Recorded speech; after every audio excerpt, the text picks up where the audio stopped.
কয়েকটা গরু দড়ি দিয়ে বেঁধে রাখা।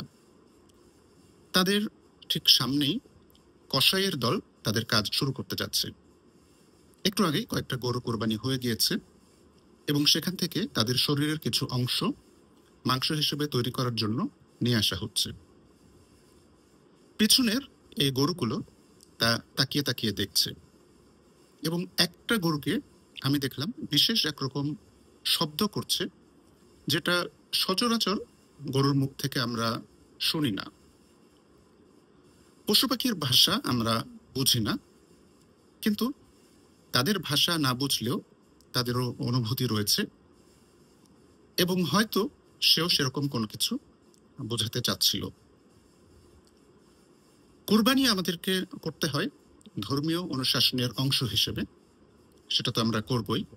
এবং কুরবানির বাইরেও যদি বলি, ফুড চেইনের একটা অংশ হিসেবে বিভিন্ন গবাদি পশুকে আমরা খাবার হিসেবে গ্রহণ করি, সেটাতেও কোনো সমস্যা নেই। কিন্তু তারপরেও এই যে পশুগুলো যাদেরকে আমরা কোরবানি করছি এবং আমরা দাবি করছি যে এটা কোরবানি করার মাধ্যমে আমরা মহান প্রভুর নৈকট্য অর্জনের চেষ্টা করছি, তাদের যে অনুভূতি এবং স্পর্শকাতরতা, সেটার বিষয়ে আমরা কতটা সচেতন, সেই বিষয়টাও আমাদেরকে ভেবে দেখার সময় মনে হয় এসেছে। এবং ধর্মীয়ভাবেও যদি আমরা দেখি, তাহলে দেখব যে ধারালো ছুরি দিয়ে পশু জবাই করা যেন কষ্ট কম পায়, অথবা একটা পশুর সামনে অন্য কোনো পশুকে জবাই না করা, এরকম বর্ণনা কিন্তু ধর্মীয় বিভিন্ন গ্রন্থে এসেছে। তো ধর্মের এই অনুশাসন কোরবানি, এটা করতে গিয়ে আমরা কিন্তু আরেকটা অনুশাসন, সেটা হচ্ছে যে পশুর প্রতি মানবিক আচরণ প্রদর্শন করা, সেটা করছি না। শহর এলাকায় বিশেষ করে কাজটা কঠিন, কারণ এখানে জায়গা কম থাকে এবং দেখা যাবে যে একটা বড় বড় বিল্ডিংয়ে অনেক সময় 10টা 15টা 20টা 30টা গরু, এরপরে 10টা 15টা 20টা ছাগল কোরবানি দেওয়া হচ্ছে এবং অবধারিতভাবেই অনেকগুলো পশুর সামনে অন্য পশুকে জবাই করা হচ্ছে এবং এর ফলে মৃত্যুর ঠিক আগ মুহূর্তে তারা যে আতঙ্ক এবং কষ্টের মধ্য দিয়ে যাচ্ছে, সেটা আসলে তাদের প্রতি একটা পাশবিক আচরণ প্রদর্শন করারই শামিল।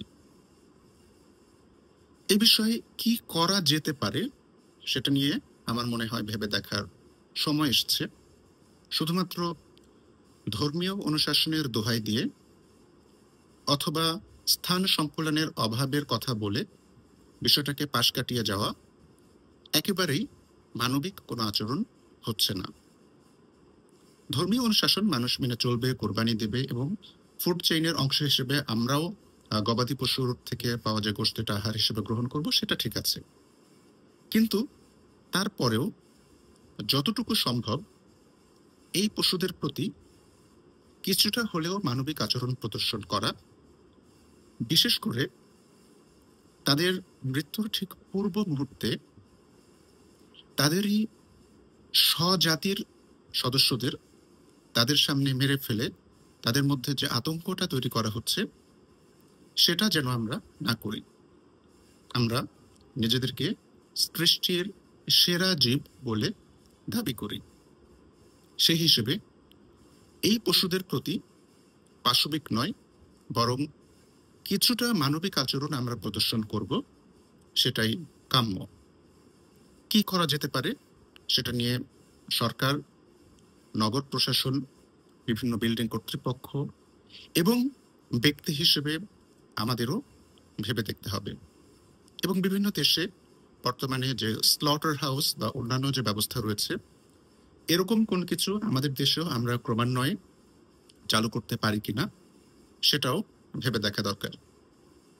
একটা শহরের মধ্যে যেভাবে পশু জবাই করা হচ্ছে, এটা স্বাস্থ্যগত বিচারেও আসলে খুব একটা স্বাস্থ্যকর নয় এবং দৃশ্য হিসেবেও সুখকর নয়।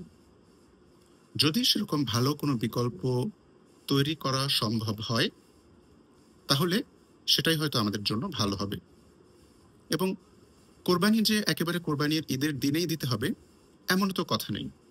ঈদের পরের দিন, তার পরের দিন, এমনকি তারও পরের দিন কোরবানি দেওয়ার প্রথা আমাদের ধর্মের মধ্যে রয়েছে।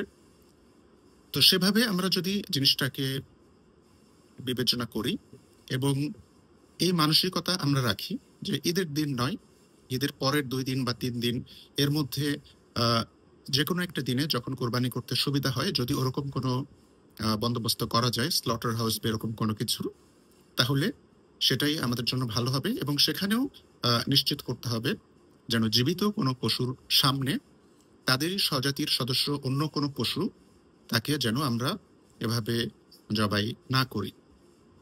বিষয়টা দৃষ্টিকটু এবং আমাদের ধর্মীয় যে বিধিবিধান সেটার সঙ্গেও অনেকাংশই সাংঘর্ষিক। আশা করি আমাদের প্রত্যেকের সুবিবেচনা বোধ জেগে উঠবে এবং পশুর প্রতি পাশবিক আচরণ প্রদর্শন না করে আমরা তাদের প্রতি মানবিক আচরণ প্রদর্শন করব এবং সেটাই হবে মহান স্রষ্টার নৈকট্য অর্জনের অন্যতম একটা অবলম্বন। সবাই ভেবে দেখবেন। শোনার জন্য সবাইকে ধন্যবাদ।